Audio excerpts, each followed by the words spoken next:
अरे बरं चालायलंय. नमस्कार शेतकरी मित्रांनो, आम्ही आलो हिंगोली येथे कलगाव. कलगाव या गावी. तर इथं जुना कंपनीचा सोलार पंप बसलेला आहे. तर आपण थोडक्यात माहिती घेऊ. पुढे तर शेतकरी मित्रांनो, याला इकोजनचा स्टार्टर आहे आणि मोटर इकोजनचीच आहे. मोटर आणि पंप इकोजनचाच आहे आणि याच्या पाट्या जुना कंपनीच्या आहे. आणि या पाट्याचं वॅट याच्या पाट्याचं वॅट 500 वॅट आहे. बघा आपण आर्थिंग वगैरे केलेली आहे.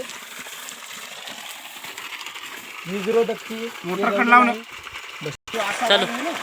तर हा 3 HP चा पंप आहे आणि 70 मीटरचं या पंपाला हे लागलेलं आहे मित्रांनो. बघू शकता अशा प्रकारे प्रेशर मारता हा पंप. मित्रांनो भेटू आपण आता दुसऱ्या व्हिडिओमध्ये. अरे जय हिंद जय भारत. तर शेतकरी मित्रांनो भेटू आपण पुढच्या व्हिडिओमध्ये. तोपर्यंत धन्यवाद. जय हिंद जय भारत.